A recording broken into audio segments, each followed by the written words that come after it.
spine twist. Et là, dans ce mouvement, c'est le premier de notre répertoire où on va commencer avec un angle droit entre la colonne et le sol. Donc ça c'est intéressant d'aborder maintenant au numéro 19, comment est-ce qu'on peut avoir cette organisation-là. Si elle n'est pas là encore, on peut totalement surélever, rouler le bord de du tapis et mettre une petite hauteur. Il ne faut surtout pas hésiter à faire ça, soit en roulant une serviette ou une petite couverture ou même un bloc de yoga pour eh bien, amener le sol plus proche de soi. Si les tissus ne sont pas suffisamment résilients pour faire descendre les os au sol, j'accompagne mes tissus et je monte le sol vers mes os. Les deux jambes sont à l'avant. Et là, l'importance d'aller harponner le sol avec mon talon, et puis à l'opposé, d'aller prendre la fesse et d'aller dégager les tissus pour aller déposer l'ischion. Même chose de l'autre côté. J'accroche, je prends, je libère. Et ça m'intéresse d'aller chercher même l'intérieur de la tubérosité ischiale, on appelle ça le ramus de l'ischion, parce qu'il y a cette continuité tissulaire le long de notre ligne antérieure profonde, entre nos adducteurs, le périnée, les psoas, et cela se poursuit à l'avant de notre sacrum, et il y a cette station osseuse qui est fondamentale, qui est le ramus de l'ischion. Donc vraiment bien aller écarter nos ischions pour se poser un peu comme des piquets de tente, et que l'information puisse remonter depuis les voûtes plantaires jusqu'à la voûte même palatine. Les deux bras se déploient de part et d'autre du corps. C'est-à-dire que lorsque je regarde devant, je pourrais voir mes bras. Posez-les là, tout simplement parce que nos épaules sont à l'avant de notre colonne vertébrale. Il y a très peu de gens qui peuvent emmener les bras derrière sans faire une compression thoracique. Donc gardons les bras à l'avant. Attention à vos hyperextensions articulaires. Portez les coudes à l'arrière et éloignez le pouce du sternum. Nos lignes brachiales sont vraiment présentes avec nous. Et ici, je vais aller expirer en 3 fois. Je vide en 3 fois mes poumons. Et je réinspire. Ça me ramène au centre.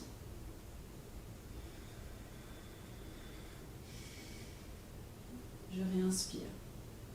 Donc ce n'est pas des allers-retours, on n'est pas des automates. On vide en 3 fois. Naturellement, je réinspire depuis le sol à travers ma colonne d'air vertébrale. Et mes ballastes pulmonaires se gonflent, mes airbags pulmonaires se gonflent. Au retour, et détwiste la colonne. Dans l'expire, les côtes se referment.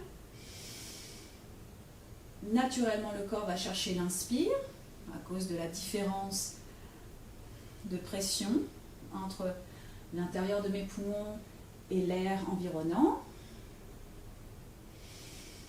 Et ce gonflement tissulaire va faire détwister le corps pour revenir. Et on peut totalement rebondir d'un côté et de l'autre.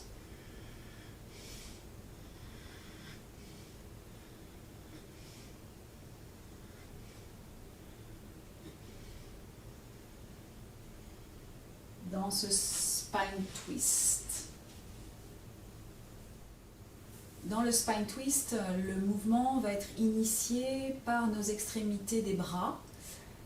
Et donc lorsque l'on est en appui sur l'air ici, on peut même imaginer qu'on colle nos 3 doigts du milieu, qu'on écarte le petit doigt, qu'on écarte le pouce en suspendant nos coudes. Et là, c'est le petit doigt qui tracte. C'est le petit doigt qui tracte, qui tracte, qui tracte et qui invite la ligne spirale et fonctionnelle, là maintenant nos lignes de mouvement, à s'actionner. Ici. Et le retour, il se fait dans notre colonne d'air, depuis le sol, depuis l'appui des ischions, à travers la colonne vertébrale. C'est le petit doigt, le petit doigt, le petit doigt. Donc je ne l'emmène pas derrière pour ensuite me bloquer l'épaule. Non, en fait, je me rends compte que ça vient tracter. Si je déploie mes os dans les lignes, dans les tissus de mes bras, peut-être que je ne vais pas me faire un twist à 180 degrés ici.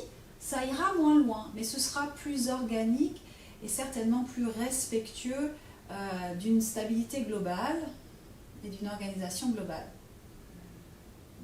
Voilà, là, donc je fais l'aller, c'est-à-dire que vraiment je pose mes os dans ma ligne postérieure profonde de mes bras, là à l'arrière, entre hypoténar, triceps, bord interne de l'omoplate, pour initier le mouvement et avoir vraiment mes ailes qui sont les gouvernails de ma colonne vertébrale. Ce sont mes membres qui invitent ma colonne vertébrale à bouger dans l'espace.